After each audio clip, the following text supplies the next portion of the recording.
13 તારીખના રોજ સાંજે બનેલી ઘટનાને લઈ અને મીડિયાની અંદર જુદા જુદા પ્રતિસાદો અને જે વિડીયો વાયરલ થઈ રહ્યો છે બાબતે સત્ય હકીકત ઘટના એવી છે કે જે પણ ટોળકી છે એ કંઈક ને કંઈક અલગ અલગ અસામાજિક પ્રવૃત્તિઓ સાથે સંકળાયેલી છે અને જાણી જોઈને અલ્પેશ કથિરિયા સહિતની ટીમને બદનામ કરવા માટે થઈ અને આ પ્રકારનું એક કાવતરું ઊભું કરી અને જાણી જોઈને ત્યાં પતંગનો જે પણ સ્ટોલ હતો ત્યાં આવી અને ખોટી બબાલ ઊભી કરેલ છે.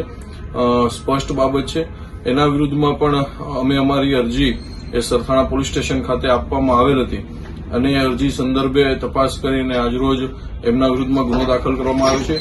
આપ મીડિયા મિત્રોને પણ ખાસ વિનંતી છે કે તમે એનો જે પણ આરોપીઓ છે એનો ભૂતકાળ જોશો તો ડઝનબંધ અસામાજિક પ્રવૃત્તિઓથી લઈ અને લૂંટધાડ મારામારીના ગુનાઓ એ વ્યક્તિઓ ઉપર નોંધવામાં આવેલ છે.